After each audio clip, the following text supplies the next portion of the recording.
Hello everyone, and welcome to my channel. Today is the debut of a series I've called the Overachiever, where I'll be playing games to get 100% achievements, walking you through the process, giving you some tips, and having some fun. These videos will be perfect for anyone interested in achievements. Whether you've played the games or you're planning to, there'll be some great tips in here, so listen up. And if you enjoy this episode, then feel free to subscribe if you'd like to. First thing we'll be playing here is Hades, a game released in September this year after a successful early access launch in 2018. So without further ado, let's jump into it. When it comes to achievements, no two games are the same. Some games require skill and precision to 100%, whereas others require lots of patience and time. Most games, of course, have aspects of both, but you'll find one tests you more than the other when you're doing achievements. Roguelikes are one of my favourite genre of games, especially when it comes to achievement hunting, as they fit into the former category more often than not. By their very nature, roguelike games force you to learn and adapt as you run procedurally generated levels again and again, starting from the beginning every time you die. Now, Hades is actually technically a roguelite game, with permanent progression, difficulty settings, and some other characteristics that set it apart from a traditional roguelike, but we won't get caught up on the nitty-gritty. A majority of roguelike achievements will require you to not only complete multiple successful runs, but usually will ask you to ramp up the difficulty to insane levels. Hades is no different in this aspect, with one of the most difficult achievements forcing you to complete a run through with at least 16 heat.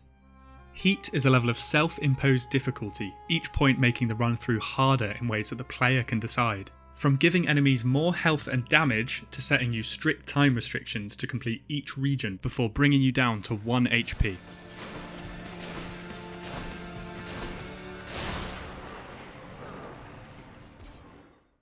Now, there's just one more thing I need to quickly cover before we get into the achievements, and that is God Mode.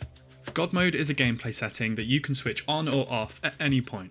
When switched on, it will give you 20% damage resistance. This will then increase by 2% every time you die, up to a cap of 80%. This damage resistance is persistent, meaning that if you get it up to say 60%, then turn God Mode off for a while before turning it back on, you will still have the 60% damage resistance. It won't go back down to 20. There is no penalty for using God Mode, and all achievements can still be unlocked, so if you want to 100% this as fast as possible, or you're struggling to get through the levels, you can go ahead and turn that on. No one will judge you. I mean, some people definitely will, but not here. We're just humble achievement hunters. We're not going for that hardcore, show off to your friends, tell your grandma kind of thing. That being said, I never turned on God Mode, and if you do, you're a bitch. I'm joking, please play the game however you feel most comfortable, it's all about having fun at the end of the day. And now that we've covered all that, I'm the Overachiever, and this, my friends, is Hades. Again. Got you that time.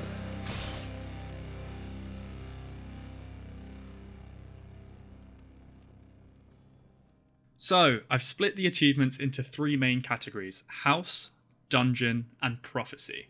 I'll cover one at a time, starting with House. When you launch the game, you'll be put straight into the dungeon to give you a chance to figure out the controls and general gameplay loop. Once you die, you'll be sent back to the House of Hades, where you'll learn some backstory and more about the characters. The short version is that you play as Zagreus, son of Hades, and you want to leave the underworld and reach the surface.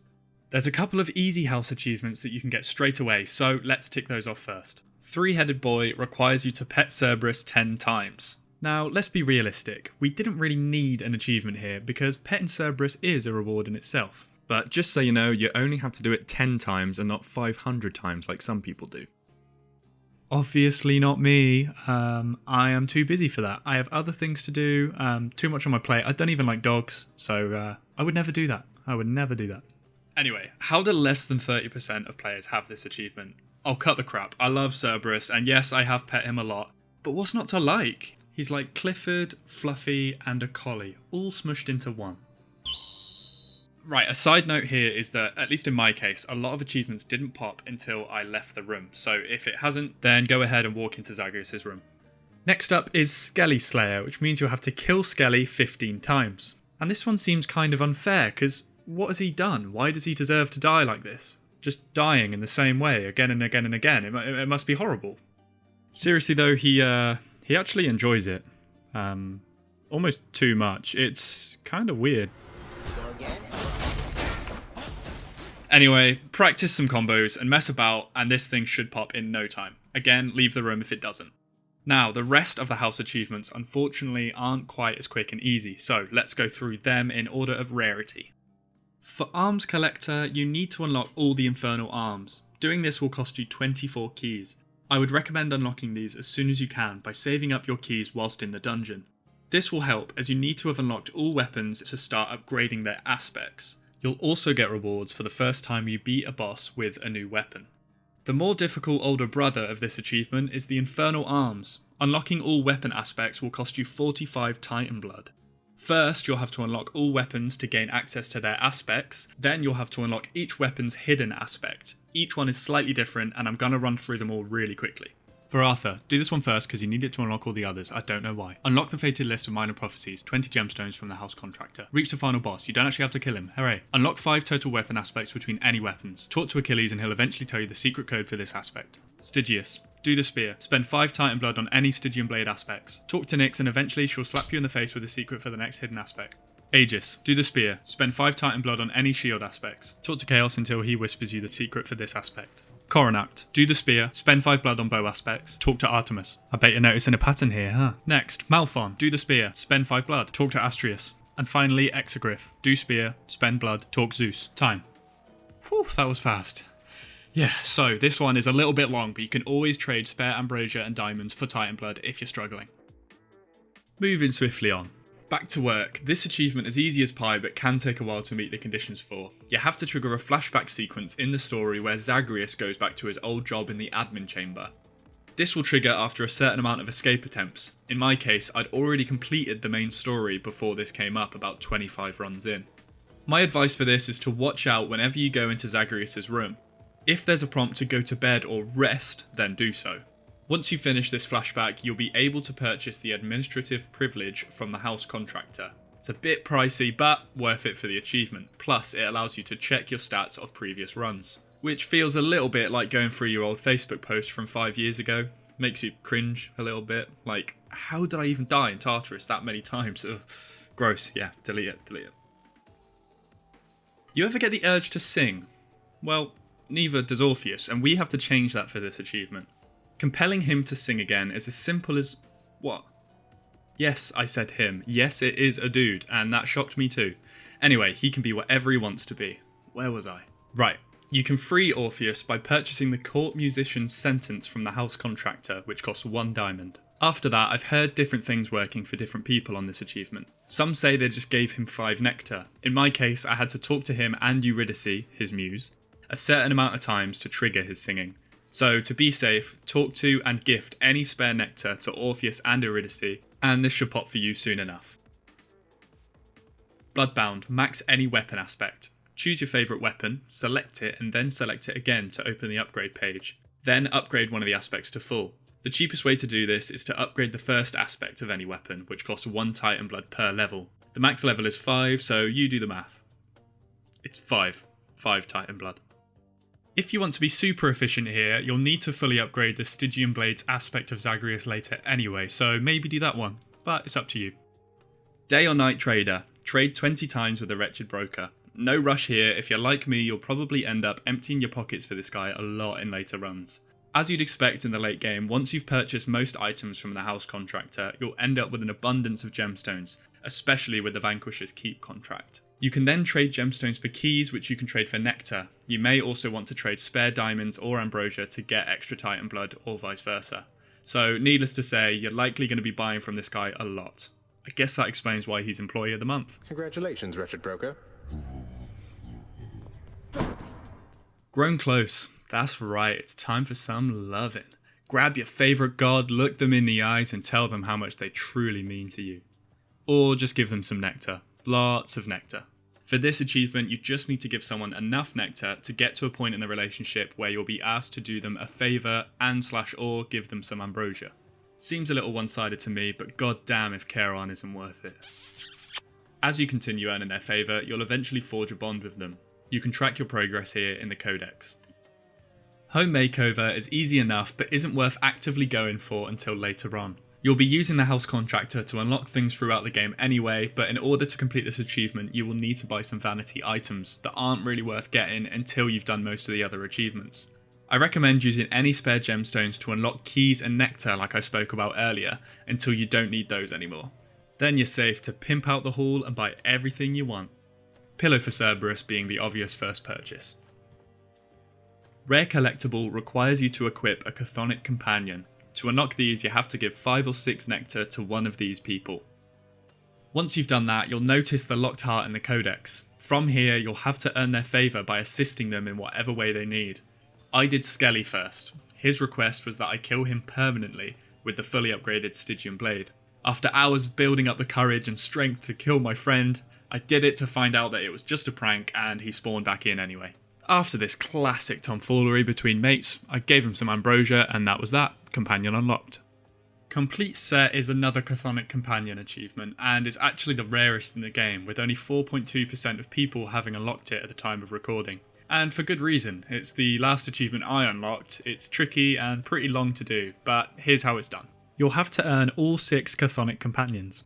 For Megaera, you'll need to give her 6 nectar and then complete her favour, which happens when you trigger the second cutscene of her meeting Zagreus in his room. This will happen sometime after you've met both her sisters. Once you've unlocked her Infinity Gauge, give her a bottle of ambrosia and she'll give you her companion. For Thanatos, give him 6 nectar. He'll have a high chance to spawn in the hallway near Achilles just after you've seen him in a run. After that, his Affinity Gauge should unlock once you speak to him in or out of the dungeon. Once he's ready, give him some ambrosia and Bob's your uncle. For Skelly, give him 6 nectar, then unlike others you'll need to unlock his favour. To do this you need to unlock 3, some people say 4 however, weapon aspects that are not the aspects of Zagreus.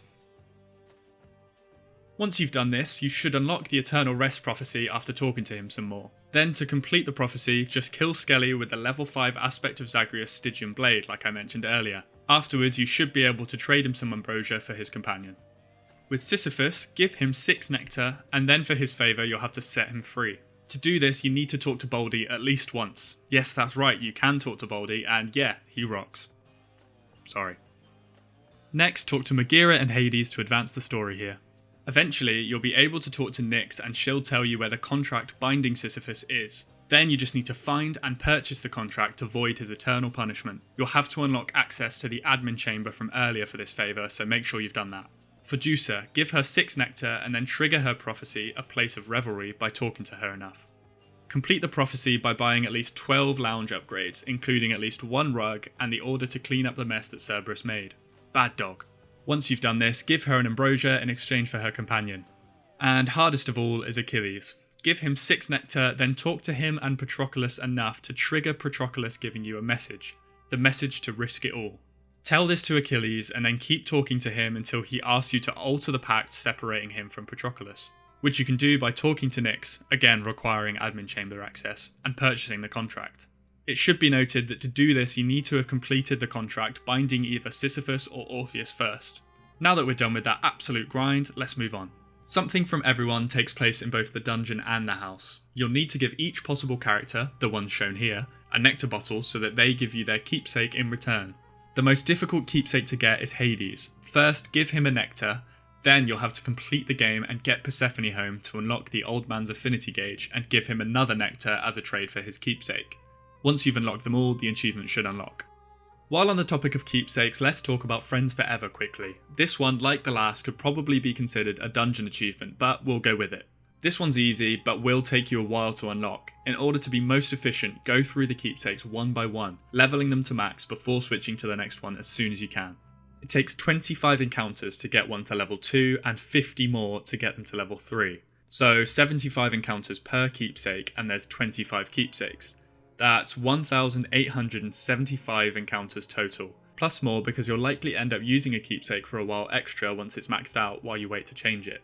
Yikes, yeah, this one is one of the longest, so just keep it ticking away in the background and be aware of it while you play. Well versed, fully unlock the Olympians Codex entries. You can do this by accepting boons from each of the Olympian gods. Use the Codex to see how many more boons you need for each. Remember, it's only the Olympian gods you need to complete the Codex for this achievement. Mirror, mirror on the wall, who's the richest of them all? Well, it's going to have to be you for this achievement because this one gets very expensive. You'll have to buy rank 1 on every talent, which will cost you a minimum of 3,205 darkness and 65 keys. Although I recommend you do this towards the end of your achievement run, as it's more important that you level up the talents you're probably going to use, like Death Defiance, first. Now, moving on to the dungeon achievements. Before we get deep into this, let me quickly tell you what to expect. The dungeon in Hades is made up of 4 regions, each with their own boss at the end. Tartarus is first up, and once you've finished 15 chambers, you'll be greeted at first by Makeover. However, after a few runs, Alecto and Tisiphone might appear instead. In Asphodel, after 10 more chambers, you'll face the Bone Hydra, who after beating 3 times has a chance to spawn in one of 4 different forms when you face him. After Asphodel, you'll move on to Elysium, where after another 10 to 15 chambers, you'll be greeted by Theseus and Asterius. Asterius is a legend and Theseus is a prick, so I try to kill him first but usually end up slaughtering the bull anyway since it's easier most of the time. After killing Beauty and the Beast, you move to the Temple of Styx, where you have to find a bag of dog food for Cerberus to make him move. The game isn't too clear on what's really in the bag. My guess is that it's the cold remains of the dead innocents that wandered too far from the underworld and were brutally tortured and killed by Hades' slaves. But let's go with dog food. Once you've done that and collected and or purchased any upgrades you want from Charon, the handsome devil, you can finally proceed to the surface to face the final boss, Hades himself. He's tricky, but once he's defeated, you'll be treated with some fantastic dialogue and story, which I won't spoil for those that haven't played or finished the game yet. Here's some very quick tips for getting you started in the dungeon that should speed up the process. Collecting darkness early on is very useful. It will let you upgrade Zagreus' strength hugely, which will make a massive difference in the dungeon. Once you've unlocked a few weapons, a random one will glow purple, giving you an extra 20% darkness and gemstones if you use it in the next run. Balancing this need for darkness while thinking about everything else can be difficult, but a couple of runs with boons such as Ocean's Bounty and Sunken Treasure should give you a nice boost. But even more importantly, it is vital that as soon as possible you collect 20 gemstones and talk to the house contractor to unlock the fated list of minor prophecies. This leads to the prophecy achievements, so it's best to gain access to as soon as possible. 9 of the 55 prophecies are what I've called God Boon prophecies, which require you to choose every boon at least once from each god in the dungeon. Boons that you've never used before will be indicated by a little scroll icon, so if a boon fits the build that you're going for on that run, or you're doing well enough that you can afford to pick a boon just for the prophecy, then pick them up when you can. This will help with an achievement called Blessed by the Gods, where you'll have to choose 100 different boons. Plus you'll get 150 gemstones for each god boon prophecy you finish. Another important tip that could save you a lot of time later on is to collect as much nectar as you can. You'll need to max out pretty much every character's affinity gauge at some point, including all the Olympian gods for the epilogue achievement. So don't get the wrong idea about nectar, it's really useful and might even be worth spending gemstones at the Wretched Broker for if you're running low. Alongside all of that, it may seem obvious, but try your best to clear a run as soon as you can. This may mean sacrificing some darkness and a key or two in order to upgrade your damage and survivability during a run. I've made it a general rule to always go for the Daedalus Hammer, no matter what. I've cleared a lot of runs almost entirely because I got the right Daedalus Hammer upgrade. It can be a real game changer. Once you've completed your first run, you'll unlock the Pact of Punishment, which will let you apply heat to your runs and gain more rewards.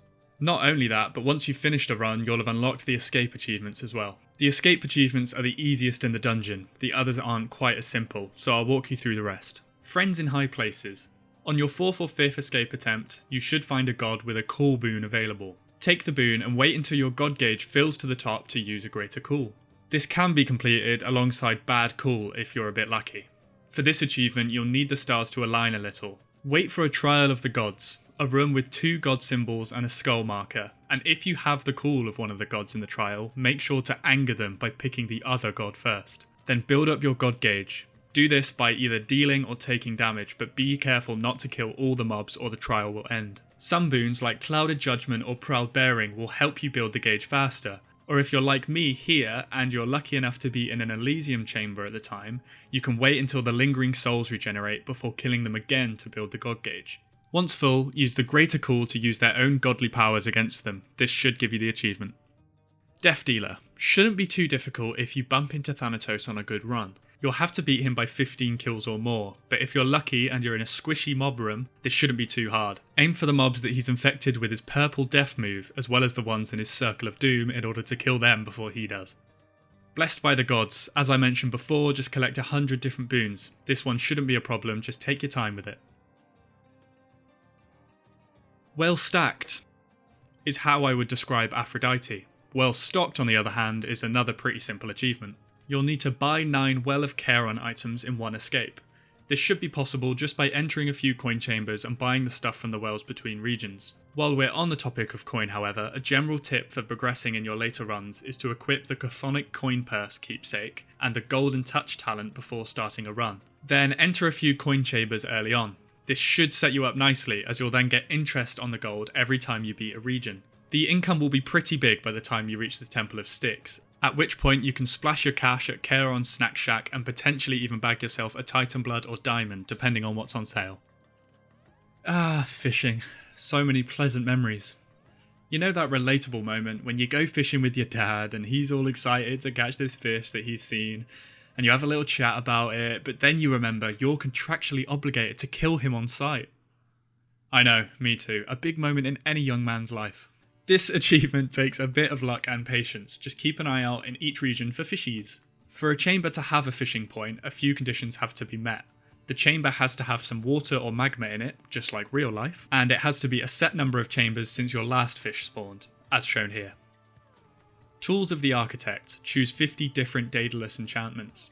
You'll have to use a few different weapons here to unlock this, but if you follow what I said before and go for the Daedalus hammer over everything else, then this shouldn't be too hard, provided you're not really unlucky and you get the enchantments that you need. To Charon's credit. Oh Charon, you had me at hello. Or... Such grace, such beauty, such money. Speaking of money, for this achievement you'll have to steal it, borrow it from him, and then give him a soft gentle kiss with your sword until he falls, and you fall farther in love with him. Charon is no pushover, and this fight isn't easy if you're not prepared, but once you've beaten him you'll be given a loyalty card and the achievement will unlock. Waiting for the sack of coin to spawn can take a while, and according to people online, it won't ever spawn just before or after a boss fight, so look for a shop in the middle of a region and check behind Charon for the sack of gold to nick it, which will trigger the fight. The loyalty card gives you 20% off items for the rest of the run, plus the 300 gold that you stole from Charon in the first place, which is kinda worth it if you're prepared, but if you're underprepared, maybe it isn't. Do it at least once for the achievement though. To complete Weapon of Fate, you will first have to have unlocked a hidden aspect, which I talked about here in the video. Once you've done this, complete a run with the hidden aspect equipped and you'll not only unlock the achievement but also complete a prophecy. There's one for each weapon, so I recommend doing this for the rewards anyway, but it will also help for the Had to Happen achievement later. Hold the Onions. In googling this achievement to find out why it's called Hold the Onions, I discovered a hidden masterpiece. A song which, until now, was undiscovered by mankind. Some even called it the 8th wonder of the world. I call it a banger, and I'll link it in the description so you can enjoy this beauty too. I was really desperate to play this song in the video, but I'm scared of copyright, so go and check it out for yourself. Anyway, now that we've got that playing in the background, to get the achievement you need to have unlocked the alternate exits upgrade from the house contractor, then do a run with at least 5 heat and jump into an infernal gate when you see one. Then complete the challenge of not getting hit a single time to claim your reward and get the achievement. I never did find out why this achievement is called Hold the Onions, but I'm so glad it is because my life hasn't been the same since hearing that song. Thanks but no thanks. This can be tricky and requires a bit of luck for things to match up, but there are a few ways to make this achievement easier. Upgrade God's Legacy to give you a higher chance to get a legendary drop. Also know that all legendaries have prerequisites as shown here. Pause the video to see them. So in order to get a legendary drop, you will need to have certain boons already, and then get lucky enough to actually get the legendary. Once this is done, look for a pool of purging and just hope that the legendary boon is available to sell. I'm not sure how this is decided, but in my run it was up for sale first try. I don't know if that's just good RNG or if it's a guarantee that you'll be able to sell the legendary at the pool. Either way, keep checking the pools until you can purge it. This can suck if the legendary is very good, but you'll get a nice sum of gold for purging it, so hopefully it won't hinder your run too much. Another tip is that the pools of purging often spawn at the Temple of Styx chambers, so don't give up if you only just got your legendary right at the end of the run. Side note, imagine if you got a legendary with the approval process pack turned on and it stopped you from getting it. How annoying would that be? And then right, imagine if that happened again immediately afterwards. Champion of Elysium, just do what it says on the tin really. I personally found the first 3 bosses to be not much more difficult with the extreme measures pack turned on, so these were my go-to for the later runs when I was cranking up the heat. Hades, on the other hand, is a bit of a bitch with the extreme measures enabled. He gets a whole new third phase, a healing ability, and worst of all, he even turns Cerberus against you. You know what, Cerberus? I take it all back. Give me back the bed, and no more pets for you. Bad dog. Haste of Hermes can be a little tricky. You'll have to complete a number of chambers quickly to upgrade your Lambent Plume to 20% dodge chance. A level 1 Lambent Plume will give you 1% per chamber. Level 2 is 1.1% and level 3 is 1.2%. So it doesn't matter too much what level your plume is for this achievement. I recommend attempting this whilst leveling your plume up anyway for friends forever. Similarly, Thorn of Thanatos needs you to get 30% bonus damage with the pierced butterfly keepsake. This one is harder, or at least it was for me. You'll have to complete 30 chambers without taking damage in order to get the 30% damage you need while your butterfly is level 1, each chamber giving you 1%. At level 2, your butterfly will give you 1.5% per chamber, which makes it only 20 chambers to succeed in. And at a level 3 butterfly, you'll get 2% per chamber, which means you only have to do 15 chambers without getting hit, which is so much easier.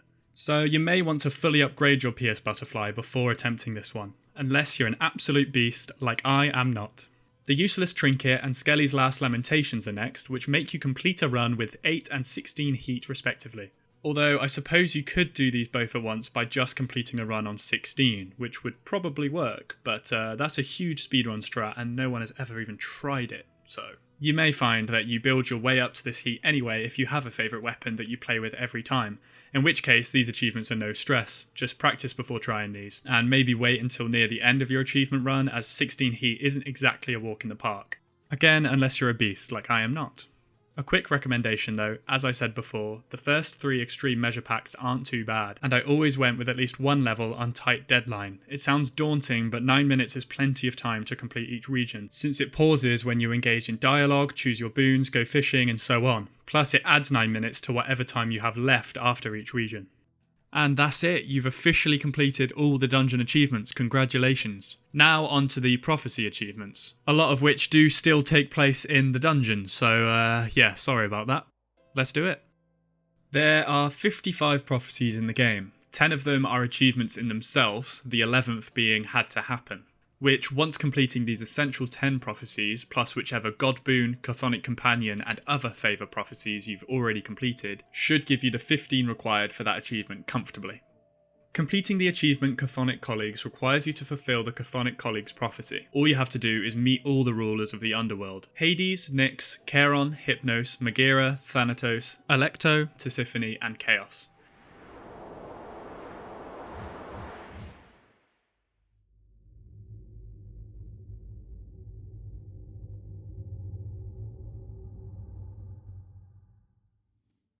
Talk to everyone you meet and this should be easy. The most difficult to meet is probably Thanatos. He has a 1 in 10 chance to spawn in Elysium once you've met Alecto or Tisiphone.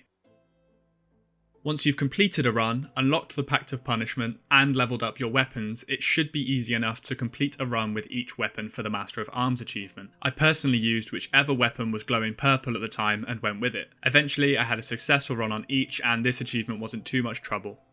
Musician and Muse. We kind of covered this earlier while talking about the Urge to Sing achievement, but there's slightly more to this one. You'll have to deepen your relationship with both Orpheus and Eurydice. Give them both nectar until they're maxed out. Then, after enough conversations with both of them, Eurydice will give you a copy of her song. Give it to Orpheus and soon afterwards he'll start singing it. After this, talk to both Nyx and Hades about Orpheus and eventually Nyx will tell you where to find the contract. Find it in the admin chamber and then purchase it from the house contractor. After letting Orpheus know he's free, the achievement should unlock. War God's Bloodlust is the next prophecy and is also needed for Ares' favour. For this one, you'll need to rack up 10,000 kills. This one won't happen overnight and you're gonna have to chip away at it, but good thing is you'll probably have already done a huge chunk before even thinking about it. Once you've defeated 10,000 enemies, you should be able to speak to Ares and he'll acknowledge your strength, unlocking the achievement. One thing to bear in mind, not just with this interaction, but with all interactions in Hades, is that the dialogue is cued in a specific way. If you're trying to talk to a character for a specific piece of dialogue to progress a prophecy or relationship, you may not always get the dialogue you want first time. Main story dialogue will always take priority over side dialogue. This means that often you'll have to try multiple times to get them to say what you want them to say. This can be frustrating, but it makes it all the more satisfying when Ares finally does acknowledge your true power. Oh, and you can check your total kills by purchasing the Pool of Scrying upgrade for Zag's bedroom. Next up, slashed benefits. For this, you'll have to turn on the benefits package pact, and encounter one enemy with each modifier. You'll need to complete each run in order for any of the progress on this prophecy to count, so play safe and take your time. Use the pact in your heat runs for as long as it takes to complete the achievement. With any luck, this shouldn't take too long. Enter Torment is up next, and guess what? We already covered this. Yep, that's right, I already told you how to beat this and you didn't even notice. Here's the timestamp to go back in the video if you still need this achievement. Essentially, you need to talk to Sisyphus, Baldy, Megaera, Hades and Nyx enough before buying a contract to set him free.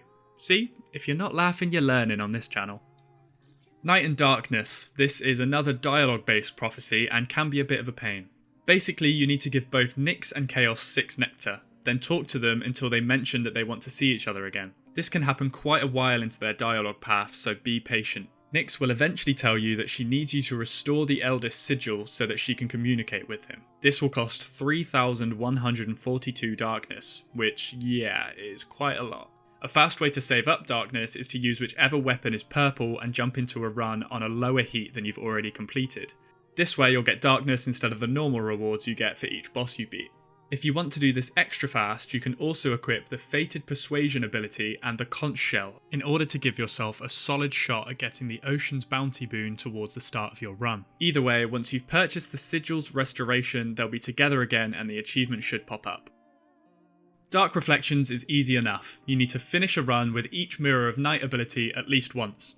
You can tell which abilities you haven't done yet by checking the prophecy in the Fated list. If you're not familiar with a certain ability, I would suggest lowering the heat gauge and trying it that way. Hopefully this one shouldn't be too much of a hassle. Harsh Conditions. Complete a run with each Pact of Punishment modifier. You don't have to do these all in the same run unless you're a beast, or you're trying to impress a crush. I would recommend just doing these gradually as you play. I know I said that extreme measures and tight deadline were my go-to punishments, but, you know, why not chuck a forced overtime in there every once in a while? Maybe a convenience fee if you're feeling spicy. And last but not least for the prophecies, Divided by Death. Another one that I already discussed here. You just need to reunite Achilles with his man, essentially talking to them both until they get their act together and you can void the contract keeping them apart. So, this voice may sound a little different. And that's because this is actually Josont's gamer girlfriend cutting in at this part of the video because Josont wasn't actually a very good YouTuber. And when he was editing the video, he realised that he'd actually missed an achievement. So here I am to do the job properly and to tell you that the Family Secret achievement needs you to complete the main quest in the story. Do this by beating Hades 10 times and watching the credits. Easy peasy. Gamer girl, out. And finally, now that we've covered all other achievements, we can discuss one for the ages. This achievement kind of fits into all categories a little bit. It takes place in the house, the dungeon, and has some prophecies associated with it as well. Plus it just seems a fitting end to talk about this achievement last. For this one, you'll need to have beat the game by defeating Hades 10 times. After this, you'll see the credits and you'll be put into the post-game where Persephone will join you in the house. Talk to her to start the journey towards the epilogue. Then you'll need to max out a relationship with at least 6 Olympian gods. This can take some time, but you'll get there. Here's a quick guide on how to complete each god's favour, unlocking their affinity gauge so that you can max their relationship. Zeus needs to hear at least 5 other gods' opinions of him. To do this, you'll need to get boons from Zeus and any other god in the same run, then just hope for the dialogue. For Poseidon, you'll need to have the Rod of Fishing, which unlocks when you reach the surface at least once. Then you'll be able to buy it from the house contractor. When you have it, catch 18 fish. After that, you'll need to speak to him on a run where you've already caught a fish. He'll comment on your success and his heart should unlock. Athena isn't too difficult, you'll just have to beat Hades and talk to her on the next run where she'll congratulate you on your victory. Do this 3 times and her gauge will unlock. Aphrodite requires you to complete all 3 romance storylines. These are achieved by completing all Thanatos, Megaera and Dusa's affinity gauges respectively, which you'll be halfway done with after having received their companions. All you have to do from there is give them more ambrosia until the romance storyline's complete.